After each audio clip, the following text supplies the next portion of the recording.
Olá, seja muito bem-vindo, muito bem-vinda ao nosso podcast Pensando Direito. E aí você já deve estar estranhando que eu estou aqui sozinha, eu também estou estranhando e muito, mas é porque hoje o nosso convidado é nada mais, nada menos que o meu amigo, meu parceiro e o nosso coordenador do curso de Direito, Alan Pansardes. Olá, Dani. Estranho, né, Alan, Estranho. inverter? É estranho, é diferente, É tá muito desse lado aqui. diferente. Diferente tá sem você perto de mim. É muito diferente. Mas, pessoal, a gente não podia deixar de passar essa oportunidade para a gente poder conversar um pouquinho com o Alan, porque ele tem muita coisa para contar para a gente sobre o tema que a gente vai falar hoje, muita coisa interessante, e não tinha como não propor para você essa troca também, assim como você fez comigo. Mas antes, Alan, da gente falar do nosso tema, né, e você trazer aí as suas histórias, conta um pouquinho para o pessoal quem é o Dr. Alan Pansardes, da sua trajetória. Se for contar tudo, a gente vai ter que ficar 5 horas, mas vou, Ah, vou contar, resume. vou contar o importante agora. Boa noite a todos, boa noite você que está nos assistindo. Primeiro, obrigado, a gente tá fazendo essa troca, né? Imagina. Por mais que seja estranho estar aqui desse lado, mas é legal estar aqui contando um pouquinho, falar um pouquinho de guarda compartilhada. Contar um pouquinho da minha trajetória aí no direito, nessa atuação no direito de família. Mas hoje eu sou advogado, advogado especializado em direito de família, coordenador do curso de Direito e professor do curso de Direito também. E é um prazer, uma honra estar aqui nesse podcast, conversando com você, sendo coordenador do curso que eu estudei, né? Eu entrei aqui na FUA em 2006, lá no auge dos meus 16 anos de idade. Passa um filme na sua cabeça, Nossa, é né? muito tempo. E aí eu entrei aqui com 16 anos, uma criança, né, um adolescente ali. E aí me formei aqui na FOA, fui estagiário do Daniel, que foi nosso convidado aqui do podcast também. Então, assim, foi outro prazer estar entrevistando ele aqui também. Aí saí um pouquinho da FOA para fazer o mestrado fora, porque a FOA não tinha. Na época, hoje nós temos o nosso mestrado. Na época a FOA não tinha.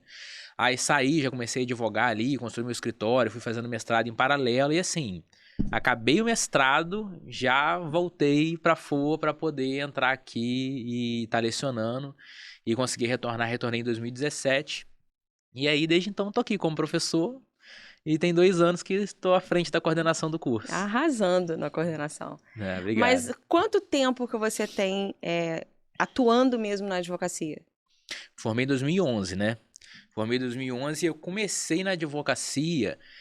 Quem tá formando agora, quem tá estudando agora, numa advocacia que praticamente não existe mais, que era advocacia de correspondência ou logística jurídica, né? Naquela época, antes da pandemia, não tinha nada digital, era É. tudo físico, né? Então, os grandes escritórios, as grandes empresas, têm processo no Brasil inteiro. Uhum. Então, a gente precisava atuar ali, estando fazendo uma audiência, tirando cópia de um documento. Aí eu comecei fazendo isso em Volta Redonda. Só que assim, logo em 6 meses, eu percebi que tinham poucos escritórios que gerenciavam isso no Brasil inteiro. Então eu criei um sistema, eu desenhei um sistema de computador, naquela época era mais difícil que hoje, né? Aí eu não sabia fazer nada, eu desenhei num papel, levei para um programador, falei, faz esse sistema aqui, que é o sistema que conectava advogados e empresas, e eu no meio intermediano para poder fazer isso no Brasil inteiro. E aí meu escritório cresceu muito nessa época. E aí a gente começou a advogar nessa área e, em paralelo, comecei a advogar advocacia mesmo, sem ser Uhum. advocacia de correspondência. Mas eu atuava tudo, direito empresarial, direito do trabalho, todas as áreas aí da advocacia. E a gente foi crescendo, só que eu sempre ali com um olhinho na docência, sempre queria Sim. dar aula. Aham. E aproveitei esse momento para ir no mestrado também. E aí Entendi. fui conciliando isso tudo. Quando foi chegando ali perto da pandemia, em 2020, eu já estava bem mais focado em direito de família. Minha atuação já estava voltada ali mais para direito de família. Então, quase exclusivo ali em direito de família foi de 2020 para cá. E aí veio a pandemia, eu já sabia que esse trabalho de advocacia de correspondência, eu sabia que não era um trabalho para sempre. Uma hora ia Uma acabar, hora né? ia acabar, porque o tribunal vinha informatizando, vinha criando suas plataformas, mas muito devagarinho. Uhum. Só que a pandemia trouxe a necessidade, né? É. Então foi um start aí, virou tudo pro digital. E aí eu já tinha me preparado para isso, assim. Eu sabia que isso ia acabar, já tinha virado o escritório mais para advocacia ali de partido, para o direito de Uhum. família. E tava aqui já atuando na docência, né? Ah, que legal. Mas, Alan, vamos lá. Vamos ao nosso tema, né? Guarda dos filhos. Sim. Um tema extremamente preocupante, né? Falando aí na prática, no nosso dia a dia. Tema muito preocupante. Porque a gente tem visto as pessoas muito confusas com relação a esse tema. E muitos colegas também confusos. E aí acaba trazendo uma informação equivocada para as pessoas. E aí os nossos alunos, como são privilegiados com esse, né, seu projeto do podcast, fala pra gente o que é guarda de filho. Vamos lá. Primeiro, gostaria de voltar um pouquinho no tempo e dizer por que direito de família, né? Por que eu caí no direito de família. Porque é encantador direito de família. É maravilhoso, né? É a área mais satisfatória do direito. Quase não tem problema. Não. Os clientes são super compreensivos. Maravilhosa essa área. Mas o motivo de eu entrar no direito de família é o mesmo motivo de eu ter entrado no direito, que envolve direito de família. Lá em não lembro que ano, mas quando eu tinha 10 anos de idade, estava eu sentado numa mesa de audiência com duas partes, uma parte de cada lado, meu pai e minha mãe, num processo de divórcio. Nossa. E aí eu tenho essa memória hoje muito nítida, como se fosse hoje uma criança, numa mesa de audiência, e o juiz, ainda naquela época, super compreensivo e super cuidadoso, eu lembro dele falando, fique tranquilo, nada que você falar vai sair daqui, aqui é um espaço seu, tentando me deixar seguro, mas, gente... Não é um lugar seguro. Não é um lugar seguro. E aí, não é nem um lugar seguro, não é um lugar confortável. Não é nem um lugar para criança estar, não é. E aí, assim, isso plantou o direito dentro de mim e eu carreguei isso ali até chegar a época de ingressar na faculdade. E aí, como fui fazer direito? Ingressei, fui fazer outras coisas, mas não tem jeito. Direito de família ficou ali. E aí eu entrei nessa área de direito de família, para ver se eu conseguia melhorar, né? Isso aí um pouquinho. Uma terapia. E assim, como a nossa vida é cíclica, né? Nada acontece por acaso. Eu tenho também um filho que é fruto de um divórcio, não, né? O filho que veio ter um divórcio depois. De um relacionamento que acabou. Que acabou. E foi muito bom e muito interessante estar atuando na área de direito de família, ter essa visão da minha história de 30 anos atrás para hoje conseguir fazer diferente, tanto nos processos quanto com meu filho. E aí hoje, assim, eu vou tocar aqui o assunto da guarda junto com o que eu faço hoje também, porque eu vivo hoje o que eu prego e converso com meus clientes, o que eu acho o ideal para a criança. É lógico que, assim, cada família vai seguir de uma forma. Sim. Cada família tem uma necessidade. Mas é importante que a gente entenda o melhor para a criança e não a necessidade dos pais. Isso é um ponto muito interessante, porque, como eu já te conheço já há um tempo, né? Eu sei da sua história. Você está dentro daquela geração, vou colocar assim, de pais que têm mudado a cabeça, né? Que tem a responsabilidade mesmo da paternagem. E isso é muito legal. A maneira como você conduz essa situação com o seu filho e a sua ex-esposa é muito interessante e eu acho que é um exemplo para outros pais seguirem também. Eu percebi isso recente agora, sabia? Porque lá no Instagram eu boto muitos vídeos, um conteúdo pro pessoal acompanhar e eu falo muito pra mulher, né? Porque a mulher é majoritariamente a maior prejudicada quando a relação termina, né? Com o divórcio. E aí eu comecei a sofrer uns haters, sabe? Uns comentáriozinhos. O pessoal vindo, pô, mas não é possível. E o pai que tá com o filho? E o pai que tá lá toda semana? Aí eu parei pra pensar, falei, caraca, esse pai existe também. Não tô sozinho, sabe? Ainda que a mãe seja a maior prejudicada, ainda que esses pais ainda sejam uma minoria, e eu vou falar um pouco mais disso na consequência dentro do judiciário para esses pais, porque esse pai não é comum no judiciário ainda. Não é. Então ele sofre um preconceito, mas isso existe. Sim. Essa geração que tá vindo agora, realmente tá bem legal essa mudança, essa consciência. Tipo, o filho é dos dois. Os dois têm direito a reconstruir a vida, o direito tem que ser igual de tempo, de valor de pensão. A pensão não é só ali para você custear o mínimo, mas é para dar a mesma condição de vida. Isso está sendo muito legal ver essa evolução. Isso é bom porque, assim, a gente vem quebrando um pouco, porque isso é muito cultural, né? De que a mulher é a prejudicada e que ela que carrega todo o ônus da criação dos filhos. E quebrando esse ciclo com pessoas jovens ou com recém-divorciados, com esse pensamento, isso é interessante. Por quê? Porque muda também o tipo de decisão que o judiciário dá, né? Que também vem numa cultura que favorece sempre o homem e não a mulher. Infelizmente, assim, o judiciário, ele, assim como a nossa legislação, o judiciário ainda é melhor do que a lei. Ele sim. ainda evolui um pouquinho mais rápido. É. Mas ainda assim é uma evolução lenta. E assim, a justiça é imparcial? Ela é imparcial, mas ela é tendenciosa a proteger o grupo mais fragilizado. E o grupo mais fragilizado no direito de família é a mulher. Vem mudando isso, mas a gente precisa aumentar esse volume de pais mais conscientes para que as decisões sejam mais igualitárias. Hoje, quando um pai e uma mãe entram com um processo de divórcio, o olhar do juiz, sim, culturalmente, já é que aquela mãe está sendo mais prejudicada. Mas em contrapartida também, nós temos o protecionismo do costume de que o pai só vai pagar 30% Sim. ou 20%. Então, assim, tem os dois lados que a gente precisa mudar aí devagarinho. Tanto o lado de olhar a mulher como uma fragilizada, dar esse maior poder para ela e para o pai também de colaborar mais, mas também tirar esse costume de valor de pensão fixo, de que a mãe vai ter que ficar com a criança toda semana e o pai pega de 15 em 15 dias. Porque o pai, ele tem que buscar essa melhora.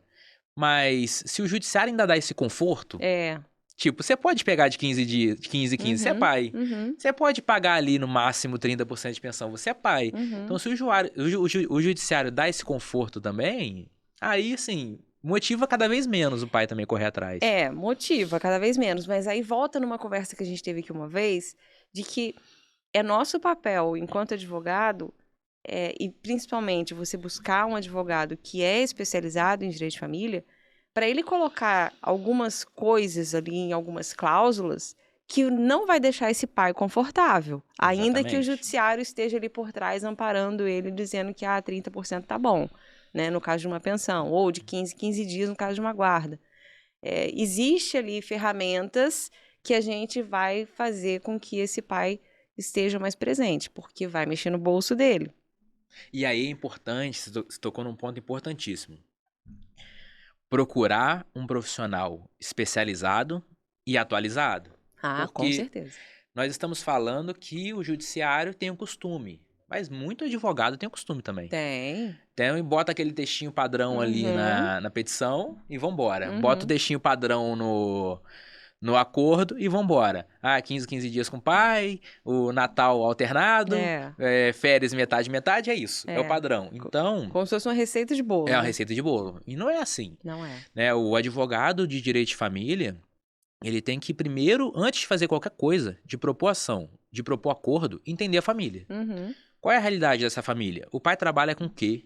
Qual é o tempo disponível do pai? A mãe trabalha, não trabalha? Qual é o tempo disponível dela? Essas crianças, antes do divórcio, já ficava mais com quem?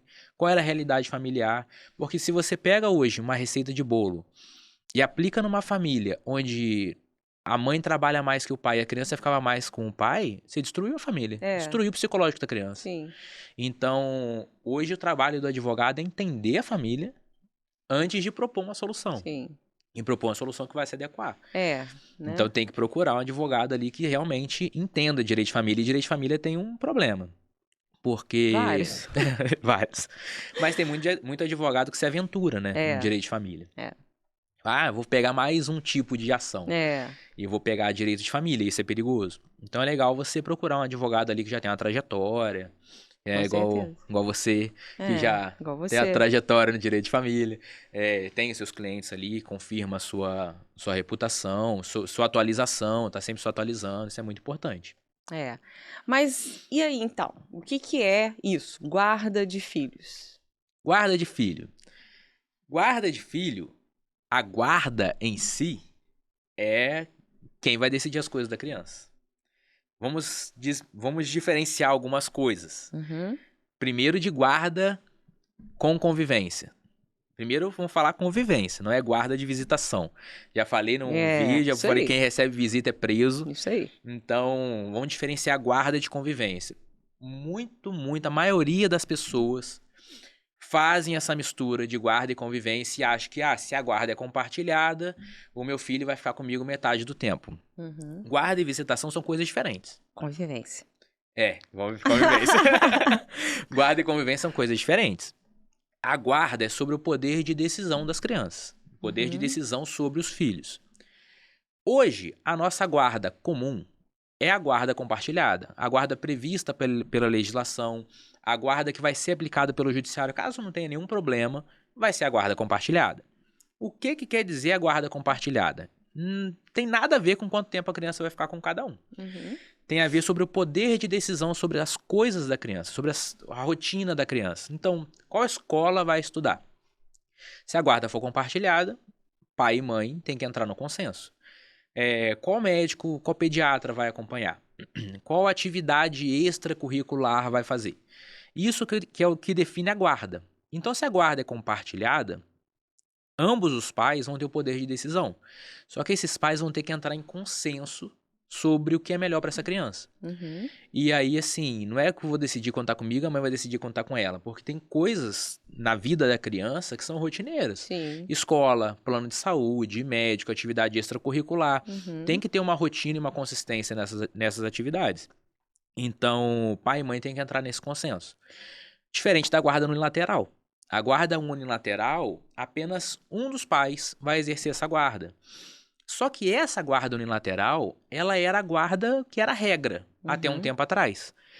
E essa guarda unilateral mudou para a guarda compartilhada, as pessoas não viraram essa chave. E faz essa associação com convivência e com pensão alimentícia. Uhum. E tá tudo misturado, e tá tudo uma bagunça, e não é isso. Vamos separar isso tudo aqui. São 3 institutos completamente diferentes. A guarda unilateral, que era a regra antigamente, um dos pais vai decidir tudo, e o outro pai, ele acompanha. Ele não só apenas acata, ele acompanha se aquilo tá bom, se não tá, se ele tá discordando de alguma coisa, se a criança está em risco. Aí o pai entra com a medida judicial correta para poder fazer uma averiguação, para verificar aquelas condições. Não é para largar a criança largado também com outro pai. Mas na guarda unilateral, um dos pais vai decidir sobre a escola, sobre planos, sobre atividades, e o outro pai vai acompanhar.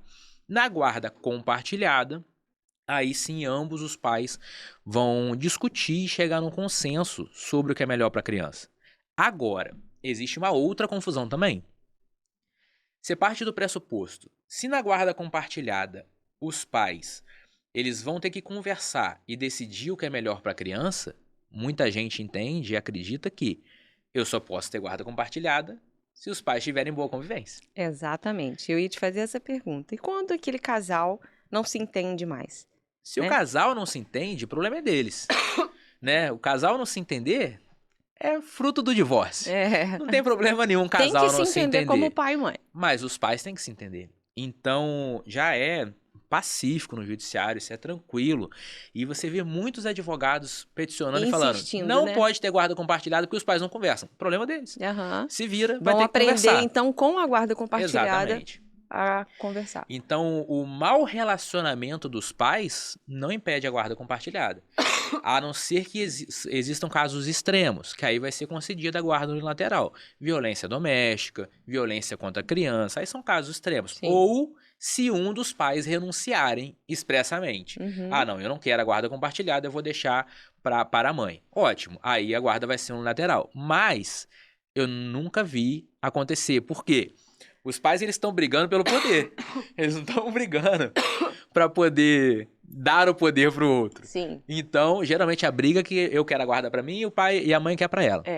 Muitas vezes, eles nem querem, na verdade, a guarda compartilhada, não. Não, eles querem poder ali. Ganhar, querem ganhar. Mas para poder usar a criança, né, como um objeto de troca daquela mãe. Tipo, eu já ouvi isso muitas vezes. Olha, se você não aceitar 20% do meu salário como pensão alimentícia, então eu vou pedir a guarda compartilhada. É um absurdo. Né? Como se a guarda tivesse alguma coisa a ver com a pensão. Exatamente. Não tem nada a ver. Nada a ver. Então, botando Nas suas devidas caixinhas. nas devidas caixinhas. Guarda unilateral, um dos pais vai decidir sobre a criança. Guarda compartilhada, ambos vão ter que entrar em consenso para decidir. Não importa se tem bom relacionamento ou não. E aí nós temos a guarda alternada. Muita gente vem com esse papo de guarda alternada. Uhum. A guarda alternada, ela mistura ali a convivência com a guarda, né? Teoricamente, a guarda alternada, a criança passa um tempo com o pai, um tempo com a mãe. Mas isso nem existe no nosso país, isso não é legal, não funciona. Então, esquece isso também que não rola. Que também é um outro tipo de guarda que muitos pais pensam, e aí aqui eu digo pais, porque a gente sabe que 90% das ações é o pai que está no polo passivo, né? Que é o réu ali daquela ação. Muitos pais pedem a guarda alternada porque acham que se o filho vai passar uma semana na minha casa e uma semana na casa da mãe, então eu não preciso pagar pensão. Exatamente. Né? Só que a guarda alternada, que é um tipo de guarda que já foi aceito pelos tribunais há tempos atrás, é uma guarda que vem de doutrina, né? Não está previsto na nossa lei. Ela ainda assim mesmo que fique uma semana na sua casa e uma semana na casa da mãe, é por isso que você fala que mistura com a guarda compartilhada, é que durante essa semana que está na casa do pai, a responsabilidade e o poder decisório é do pai. E quando está com a mãe, é com a mãe. Agora imagina isso na cabeça de uma criança. Olha a confusão que isso acontece. Por isso que a guarda alternada não funciona. Mas também tem essa mistura e essa confusão da guarda alternada ser confundida com a guarda compartilhada semanal. Sim. Porque, assim, qual é o objetivo da guarda alternada? Se a gente for olhar o objetivo dela, é alternar a criança entre pai e entre mãe no momento distinto e que esses não possam ficar com as crianças. Então, aonde a guarda alternada funciona? A criança vai ficar 1 ano com a mãe, 1 ano com o pai. A criança vai ficar 6 meses com a mãe, 6 meses com o pai. Não é que funciona, né? Mas é onde funcionaria, talvez. O pai mora em outro estado. Então, a guarda vai ser alternada 1 ano com a mãe e 1 ano com o pai. Isso já é absurdo. Porque 1 ano a criança vai ter uma rotina, no outro ano a criança vai ter outra rotina. Agora, isso em semanas é mais absurdo ainda.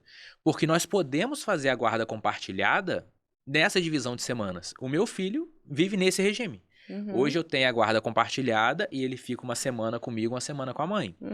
Mas essa alternância de convivência semanal não muda a guarda. Quando ele tá comigo, quem decide sobre as coisas dele? Eu e a mãe. Quando ele tá com a mãe, quem decide sobre as coisas dele? Eu e a mãe. Isso não muda, porque você imagina se além de mudar a residência, que já não é algo fácil, você ainda mudar as ordens. Quem decide o que vai fazer? Então, assim, na semana da mãe ele faz taekwondo, ela não vai levar.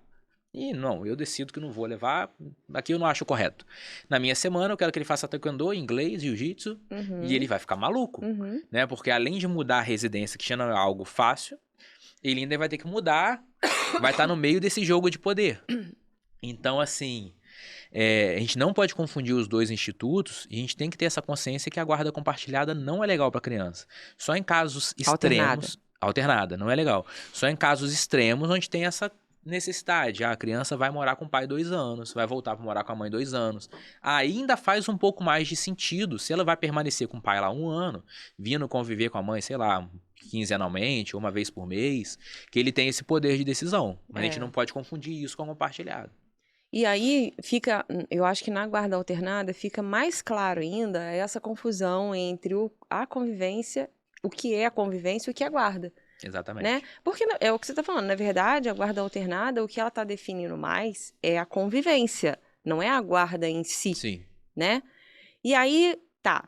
Então, já entendemos que existe, então, 2 tipos de guarda, a unilateral e a compartilhada. E que a regra é a compartilhada. Tá. Agora, com relação a esse regime de convivência, também existe uma separação um regime de convivência X, regime de convivência Y, ou as partes podem ali, elas mesmas, chegar nos termos, nos melhores termos para atender aquela criança? Então, o regime de convivência, eu acho que é o coração ali do processo de divórcio. Porque quando eu entro para advogar num processo de divórcio, a gente tem vários temas para tratar. A gente tem o divórcio, tem a partilha de bens, nós temos os alimentos e nós temos a guarda e o regime de convivência. Todos esses temas. Para mim, o mais importante é o regime de convivência, porque é o que lida mais diretamente com as necessidades do menor, da criança. É o que mais vai influenciar na vida da criança. E esse tema específico é uma página em branco. Ali você escreve do jeito que ficar melhor para a criança. E aí é o nosso trabalho. Aí é onde a gente tem que realmente dar o sangue ali para conseguir o principal, o mais difícil, que é fazer os pais entenderem que não é sobre eles, é sobre a criança. Porque senão fica aquela briga, não vou abrir mão de um dia do meio da semana. Fala, cara, mas eu falo com meus clientes, quando você era criança, como é que era seu regime ali? Como é que era a sua convivência com a sua família? Aí hoje ainda, meus clientes, a maioria não são frutos de pais separados. Aí eles falam, não, meu pai e minha mãe moravam juntos. Então, você ia gostar se você visse seu pai de 15 dias? Aí o cliente ele começa a pensar do ponto de vista dele ali. Então, esse nosso trabalho, ele é muito importante. E a gente vai construindo ali aquela convivência de acordo com o que fique bom para a família e de acordo com o que fique bom para a criança. A criança ela tem que ter os acompanhamentos básicos, ser assistida ali para ir para a escola, para fazer as atividades extracurriculares, para ir no médico e tem que ter o tempo de lazer com cada um dos pais. Como vai funcionar isso? Depende da realidade da família. Tem famílias que o pai já trabalha realmente de segunda a sexta e fica fim de semana em casa e a mãe cuida das crianças. Dessa forma, a gente consegue, a criança fica vendo o pai todos os finais de semana. Eu já fiz acordos onde a criança ficava com o pai 2 fins de semana seguidos e pulava um, então ele acabava ficando 3 finais de semana seguidos no mês, já que a mãe ficava de segunda a sexta. Então a gente pode fazer esse regime que a criança fica nos fins de semana alternados com cada um dos pais, mas a gente pica o meio da semana. Fica segunda e quarta com o pai e terça e quinta terça, quinta e sexta com a mãe. E a gente vai mesclando isso tudo. Tem várias formas, Dá pra fazer de tudo. Pra você ter ideia, meu filho hoje tem 8 anos. Eu já mudei a convivência dele infinitas vezes. Não sei te precisar quantas vezes eu mudei. Você vai adequando a realidade dele, né? E isso que é legal, assim, quando você tem a guarda compartilhada, o bom da guarda compartilhada, eu vejo esse ponto positivo, é que uma vez decretada a guarda compartilhada, acabou o jogo de poder. Você tem que conversar. E isso possibilita que você converse sobre a convivência. Então, quando eu me divorciei, meu filho estava quase fazendo 1 ano. E aí ele ainda mamava no peito, ele era muito novinho, ele dormia junto com a mãe, mamava de madrugada. Só que eu não queria ficar longe do meu filho de jeito nenhum. Como que eu conseguia ajustar a convivência? Olha, pode parecer louco pra muita gente. Eu via meu filho todo dia. Eu via meu filho, eu trabalhava de tarde, né? De tarde e de noite eu dava aula aqui. E eu não dava aula aqui todas as noites, dava aula 3 noites. Eu todo dia de manhã, 9 horas da manhã, eu ficava com ele até meio-dia. E 3 noites seguidas eu ficava com ele de 6 da tarde até 9 da noite. Aí sábado eu passava um período maior e domingo a mãe passava um período maior. E fui ajustando isso ali até ele fazer 1 ano e meio. Aí ele começou a sair do peito um pouquinho. Aí começou a estender. Aí ele já começava a ensaiar de dormir na minha casa. Aí quando fez 2 anos, dormiu a primeira noite. Aí mudamos. Aí eu pegava ele num dia que eu não trabalhava tarde. Pegava ele 2 horas da tarde, ficava até o dia seguinte de manhã. E aí ficava essa bagunça. Segunda era de pegar de manhã, na terça era de pegar de tarde e dormir pra virar pra quarta, na quarta era de ficar até 9 horas da manhã, na quinta era de ficar de tarde, era uma loucura. Mas eu via meu filho todos os dias. Tudo tem um jeito, basta a pessoa querer. Exatamente. Né? No seu caso, você tinha uma flexibilidade ali de horário, tanto durante o dia como à noite. Mas a gente sabe também que tem pessoas que trabalham de 8 às 5. Sim. Né? Então não teria essa possibilidade de fazer isso, de ficar pela manhã ou ficar pela tarde. Mas não impede, né? Não impede. Que essa pessoa também veja o filho todos os dias. Eu saí do Exatamente. trabalho às 6, eu vou passar lá, vou ver ele, vou ficar até às 8. Né? E aí, assim, tudo vai depender da idade Sim. da criança. Né? Aí foi isso que aconteceu. Meu filho foi ficando um pouquinho mais velho. E aí a gente foi progredindo até que a gente ficava a semana assim, de domingo a quarta com um, de quinta a sábado com outro. E hoje, ele já tá mais velhinho, já vai fazer 8, aí ele já tá semana a semana. E aí uma coisa interessante sobre ficar semana a semana. Hoje a troca é toda sexta-feira. Sexta-feira eu busco ele na escola e na outra sexta eu deixo na escola. E ela busca. E ela busca. Aí muita gente me pergunta, a dúvida muito comum. E a cabeça da criança? Uhum. Não confunde? Eu tenho a experiência de ter feito isso cedo, né? É. E hoje qualquer um pode perguntar pro meu filho. Eu pergunto pra ele. Você quer morar numa casa só? Ele não quer. Ele é apaixonado Já nesse cresceu esquema. assim, né? Ele adora, porque a guarda é compartilhada, tudo é decidido em conjunto, mas na casa da mãe ele pode fazer umas coisas que não pode fazer na casa do pai, Aham. na casa do pai ele pode fazer umas coisas que ele não pode fazer na casa da mãe, e ele já se programa pra fazer o que ele não pode na minha casa da Aham. mãe na semana seguinte. E o inverso também se aplica. E aí a criança se adapta muito fácil. Então, eu não vi prejuízo de fazer essa alternância de convivência. Prejuízo nenhum. O prejuízo muito maior que eu vejo é da restrição de convivência. Uhum. Esse prejuízo é muito maior. Uhum. Então, às vezes, fica naquela confusão. Vamos fazer alternância de convivência, a criança vai ficar confusa. Você restringir a convivência é que atrapalha no emocional da criança. Então, eu concordo com isso também. Mas tem um ponto que a gente tem que observar. Essa alternância só funciona porque vocês cumprem essa alternância. Porque, olha só, imagina assim, a criança sabe que essa semana ela vai para casa da mãe. Aí a mãe fala, essa semana eu não posso. Essa semana, quarta ou quinta, não dá para ficar. Aí vira bagunça. Exatamente. Aí a cabeça dela vai ficar confusa. Exatamente. Isso é muito importante. Ouvindo eu falar de como funciona a rotina do meu filho, você pode pensar, mas para você é fácil.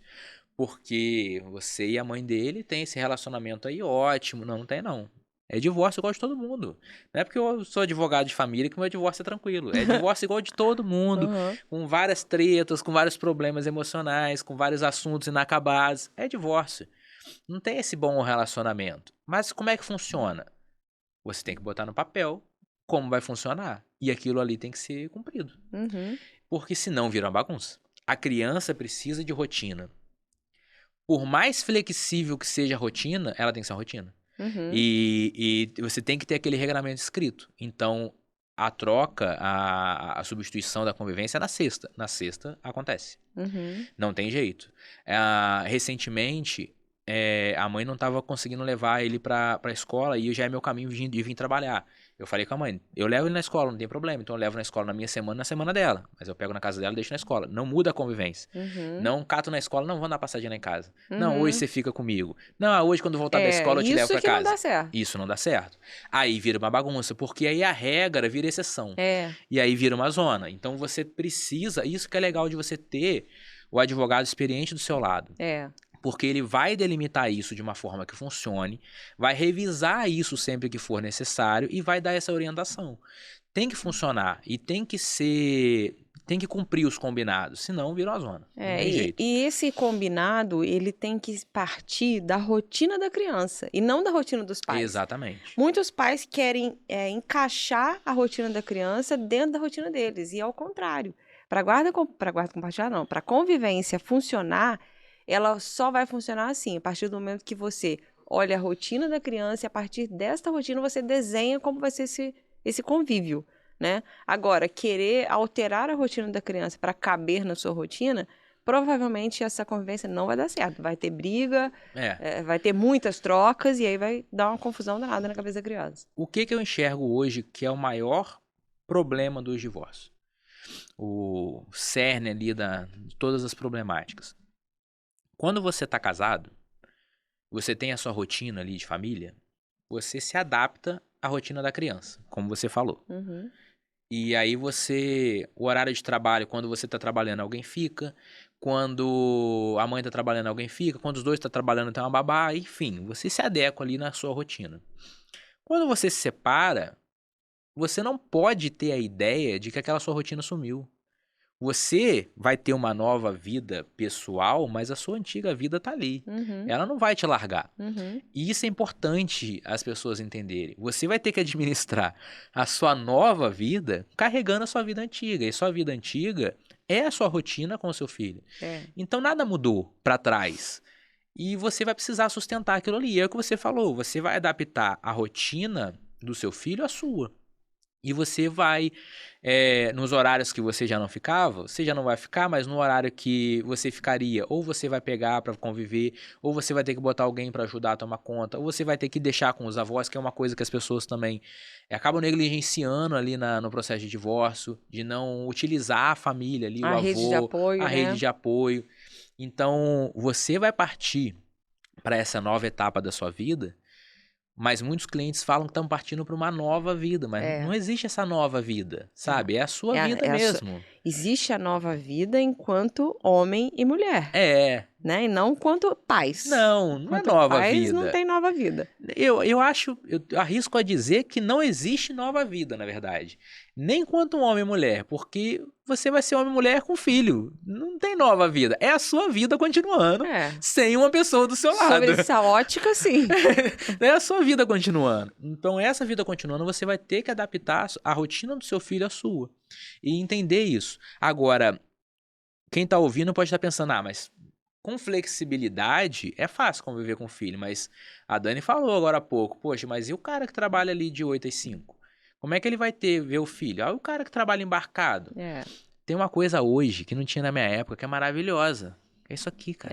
Então, eu ia chegar nesse ponto. As pessoas acham que conviver é apenas o contato físico. É óbvio que esse é o melhor jeito de conviver. Mas você ter horários definidos, que você vai entrar em contato por videochamada, isso também faz parte de convívio. E a importância de estar acompanhado do advogado. Se o advogado, mas a mãe não deixa. Se está amarrado num acordo que todo dia, 8 horas da noite, você vai ligar 30 minutos pro seu filho, você vai ligar 30 minutos pro seu filho de chamada de vídeo. Às 8 horas da noite. E tá amarrado. E tem que cumprir. Se descumprir, a gente vai fazer essa revisão na justiça. Pode configurar uma alienação parental. Estando acompanhado, estando tudo combinado, vai fluir. E eu tenho a prova que isso aqui funciona. Não minha, porque assim, eu convivo com meu filho fisicamente. Mas meu filho tem um privilégio, que é de ter uma avó muito nova. A minha mãe tem 54 anos apenas. É uma mãe muito nova. Mesmo. E é uma mãe, assim, uma avó maravilhosa. Só que ela mora a 1.500 quilômetros de distância. E ela fala com o meu filho todo dia no celular. Todo dia. E assim, é 1h30. Eles conversam todo dia. E aí foi uma situação interessante. Quando ela foi passar férias aqui, na pandemia, ela ficou sem vir. Porque ela não podia vir. Na pandemia, Gustavo tinha 3 aninhos. 2 para 3 ali. Aí ela ficou 2 anos sem vir. Aí o Gustavo tinha os 4 aninhos ali quando ela foi visitar ele de novo. Tava 1 ano e meio, 2 anos sem ver. E ela falou, nossa, como é que vai ser quando encontrar ele pessoalmente, né? Porque ele vai estranhar. Porque a gente brinca pelo celular, mas não é a mesma coisa. E ela queria viajar com ele ainda, queria ir pra Angra e passar uns dias com ele lá. Será que ele vai comigo? Ele encontrou com ela no aeroporto. Parecia que ele tinha visto no dia anterior. Mas ele tinha visto no dia anterior. Porque ele viu, mas não tinha diferença alguma. E aí, 3 dias depois, eles foram embora pra praia e ele ficou lá. Assim, ele não vai com ninguém, ele não viaja com ninguém. E viajou com ela 3 dias lá de boa. Então, é a prova de que pra eles que são mais novos, isso aqui, lógico que não dispensa o contato presencial, mas isso aqui é muito importante. Então, se os pais também utilizam dessa ferramenta pra estar junto, e eu faço isso com meu filho, eu vejo ele todo dia, levo ele na escola todo dia, mas às vezes de noite ele me dá uma ligadinha. Oi, pai, como é que tá aí? Isso é maravilhoso, você manter essa proximidade. Então funciona. Se quiser fazer diferente, funciona. É, isso aí. Se quiser, né? E aí tem um outro problema, né? Porque nem sempre a pessoa quer. Exatamente. Né? Porque ela quer por vingança, ou quer porque ela quer realmente atrasar a vida do outro. Enfim, mas tem que querer. Agora, eu já vi muita gente falando assim, eu não quero ter a guarda compartilhada, porque senão eu vou ter que ter essa divisão certa aí de dias e tal. E aí você explica, diz que não é isso que a gente está falando aqui. Mas eu já vi muitos colegas colocando em petições, inclusive tempo. Na semana X ficou tantas horas, tantos minutos. Então, assim, eu acho que é muito cômodo pra gente, que é especialista em direito de família, também colocar a culpa nos pais. Porque eles não sabem. Mas tem muita gente ensinando errado.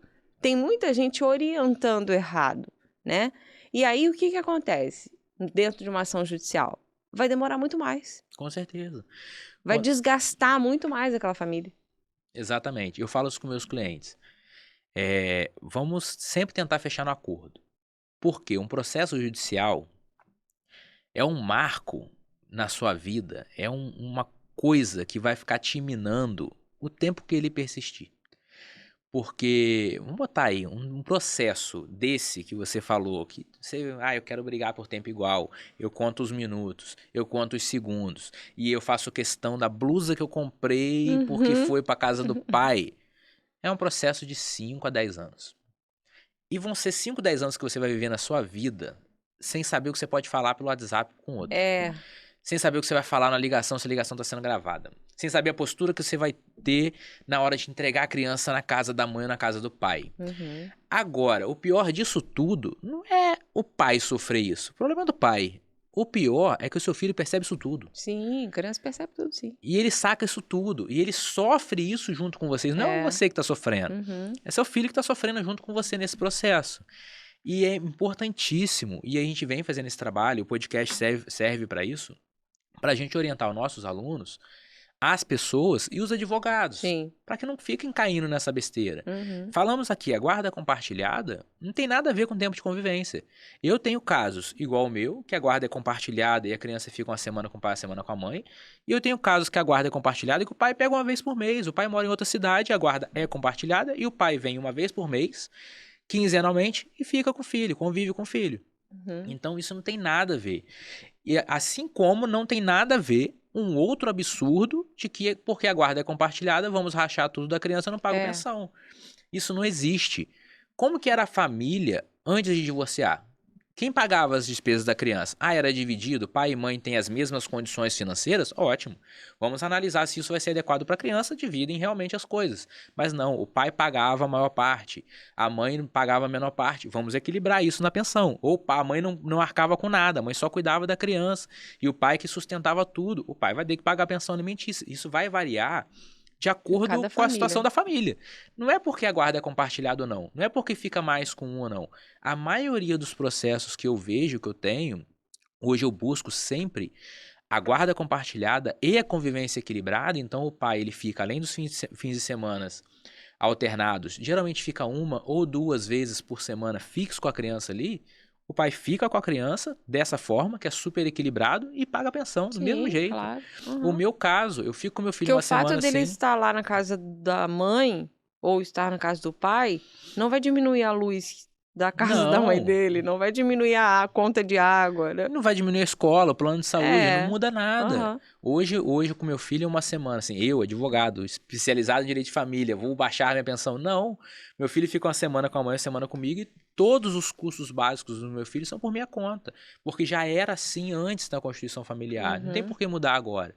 Então a gente tem que desmistificar isso e conscientizar os advogados também para não orientar os clientes de forma errada, porque o cliente já tá ali naquele momento de emoção, naquele momento de conflito. E o advogado ainda vai e bota a pilha? Não, se não te der um dia, eu vou pedir guarda compartilhada. Isso não existe. A gente só vai piorando o conflito. E isso aí vai se arrastando. E disso tudo que vai se arrastando, quem vai sendo mais prejudicado é seu filho. Sempre. Agora, o que você acha sobre colocar nesse acordo o tal do lar referencial? Olha, isso é uma cultura ainda, né, jurídica, que eu acho muito absurdo. Mas porque não tem sentido, sabe? Um lar referencial. Se a convivência é equilibrada e se a guarda é compartilhada, qual é o sentido do lar referencial? O lar é do pai e É, da mãe. exatamente. No meu processo de divórcio, né, eu tive um processo de... Não foi acordo de boa, igual todo mundo. Ah, você consegue isso porque Uhum. é super... A convivência é boa? Não. O meu processo acabou recentemente. E foi muito interessante eu ver isso no meu próprio processo. A convivência é equilibrada, a guarda é compartilhada, mora uma semana com um, uma semana com o outro. E pela cultura, o lar de referência é o lar materno. Aí eu olhei aquilo na minha decisão, eu falei, qual é o sentido? E assim, aí eu falei, vou recorrer. Fiquei bravo, vou acabar com isso, né? Vou mudar o mundo, vou recorrer. Aí eu falei, vou recorrer pra quê? Só para tirar do texto? Só pra tirar do texto, Porque na porque prática... vai fazer que diferença? nenhuma. Pra mudar de cidade, eu tenho que concordar. Uhum. Ou tenho que entrar com outro processo judicial. Pra mudar de escola, eu tenho que concordar. Pra colocar o plano, eu tenho que concordar. Eu disse assim, vai mudar o quê? Uhum. O lar de referência tá sendo com a mãe? Nada.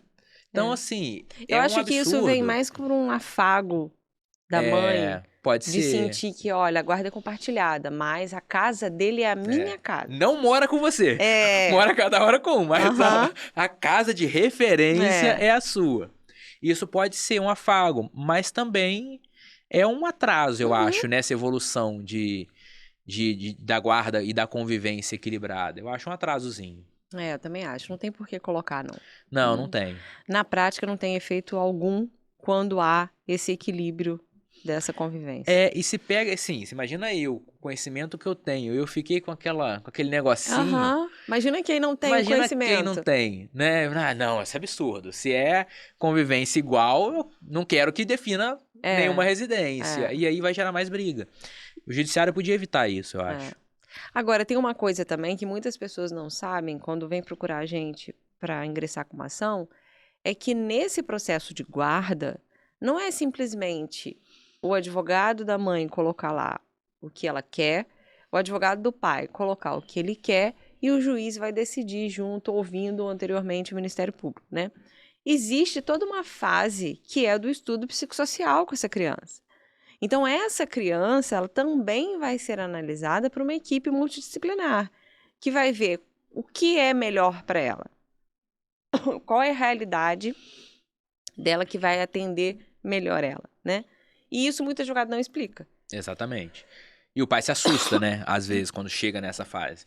Primeiro ponto importante, eu acho, da gente falar sobre isso, é que as pessoas têm muito essa ideia do judiciário, né? Eu vou botar o que eu acho aqui na minha petição, como autor, e o pai vai botar lá o que ele acha como réu e o juiz vai decidir. E as pessoas ficam confortáveis nesse lugar ali de deixar alguém decidir por elas. Como se o juiz tivesse um superpoder de entrar na cabeça das pessoas, entender a verdade e decidir o que for melhor. E assim, o juiz ele é um ser humano igual a qualquer outro. E você colocar a decisão da sua vida, do seu filho, na mão de outro ser humano é arriscado demais. Eu oriento sempre meus clientes quanto a isso. Sempre que a gente puder resolver a maioria dos conflitos de forma consensual, são as pessoas que têm o problema que estão se resolvendo. Não coloca o problema na mão de um estranho. Ah, mas ele entende da lei. Exatamente, ele entende da lei. Ele entende da sua vida, sabe? E o advogado orientar isso é muito importante. E por isso, eu gosto sempre de desmembrar meus processos. Eu não gosto de entrar com tudo. Ah, vou fazer uma guarda com um divórcio, com guarda, com alimentos, com tudo, com convivência. Porque quando a gente mistura tudo, a gente tem que resolver tudo. Se a gente separa o divórcio, já querem separar mesmo, não tem porquê de ficar discutindo, faz o divórcio, vai lá, a verba lá, tira a certidão, tá divorciado. Opa, menos um problema. Vamos discutir a partilha. Agora, em outro processo, vamos discutir aqui a guarda. Em outro processo, vamos discutir ali os alimentos. E aí a gente dá essa separada que a gente vai resolvendo de ponto a ponto. A chance de conseguir conciliar, separando os problemas, não transformando tudo num bolo só, é muito maior. Mas se você não consegue, você vai para a instrução processual. E aí nessa instrução processual tem a parte do acompanhamento pela equipe técnica, que é o estudo social e o estudo psicológico. E lá eles vão Hoje a criança não é mais ouvida, né? Graças a Deus pelo judiciário, né? Raríssimos casos que chega a ser ouvida. Então, essa equipe vai conversar ali com a criança de uma forma lúdica, de uma forma mais humanizada e vai acompanhar para ver. Num lugar específico, né? Não é dentro de uma sala de audiência, que é um lugar frio, né? Para poder entender o que é melhor para ela. E aí, muitos pais alguns pais têm essa consciência que vai acontecer esse momento, mas eles têm uma consciência equivocada. Eu já vi em muitos processos. Meu filho vai lá uma vez ser entrevistado pela psicóloga. Então, beleza. Antes de eu ir, já sei que ele vai, no ouvido dele, pra ele poder falar o que tem que falar. E aí depois dá tudo certo. O problema é que os juízes não são bobos. Não, e nem a os equipe técnica. Nem os psicólogos. E o que tenho visto em muitos casos? Não é uma entrevista. Não. Muitos casos é um acompanhamento. E essa criança vai mais de uma vez, vai reiteradas vezes, e não tem jeito, não vai sustentar ali, por mais que você queira botar uma mentira, botar uma história na cabeça da criança, não vai se sustentar. E aí a verdade vai aparecer. E você falou uma coisa bem interessante mesmo, que quase ninguém sabe. Não é assim, colocou a criança numa cadeira e dá-lhe pergunta. Fala aí o que acontece na sua casa. Não é assim. É a criança desenhando, é a forma como ela chegou na sala com esse pai ou com essa mãe, né? São estratégias que esses profissionais têm para poder fazer esse tipo de avaliação. Então não fique achando isso que você está falando, que vai chegar lá, vai perguntar e a historinha que você criou na cabeça do seu filho vai funcionar, porque não vai. E vários casos nós temos, a gente já sabe, de criança que chega lá, a mãe relata abuso do pai, e nesse momento a criança desenhando, vê que não tem abuso de pai nenhum. Casos que nunca foi evidenciado abuso, num desenho da criança, vê que tem um abuso acontecendo. Então, assim, os profissionais, poxa, são concursados, estão lá para isso, não estão lá fazendo isso desde hoje, né? Eles são aptos para isso. Sim. Então, não cai nessa de ir lá, vou criar uma historinha na cabeça do meu filho, porque isso só vai atrasar o processo e prejudicar ainda mais a cabeça dessa criança que já está passando num processo de conflito, né? Só de romper a convivência ali, só de mudar o lar, já é um conflito. Já é uma desconstrução de mundo. Você imagina para quem passa pelo processo de divórcio, já é algo muito difícil, já é uma desconstrução de mundo. Você imagina para a criança que a referência de mundo que ela conhece é a casa dela. E ainda assim, você arrastar esse processo de divórcio com brigas, com histórias, com mentiras. E acontece muito. Eu já vi muitos casos. Já vi mãe falando que a criança foi abusada e não foi. Eu já vi, assim, pai que relatava que a mãe era alcoólatra e nunca aconteceu. Isso é absurdo. São típicos pais que não estão pensando no filho. Exatamente. Estão pensando só neles. Né? Exatamente. E aí usam o filho para poder ganhar alguma coisa dentro do processo. É isso aí. Alan, a gente poderia ficar aqui horas e horas conversando sobre, né? Mas eu queria que antes de encerrar, que você desse o nosso fatídico recado. Tradicional, né? Tradicional recadinho. No final de cada podcast, o que você quer deixar para as pessoas sobre esse tema ou sobre o direito, enfim.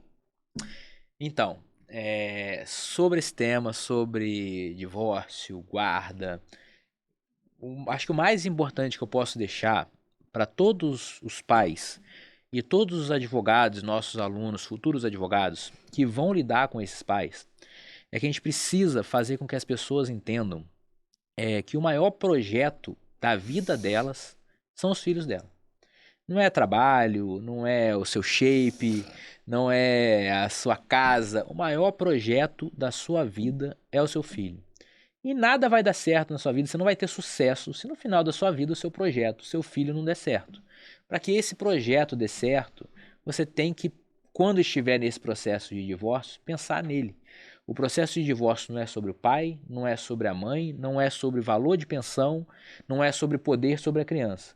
O processo é sobre como essa criança pode passar pela melhor forma dentro dessa fase da vida dela, dentro desse processo.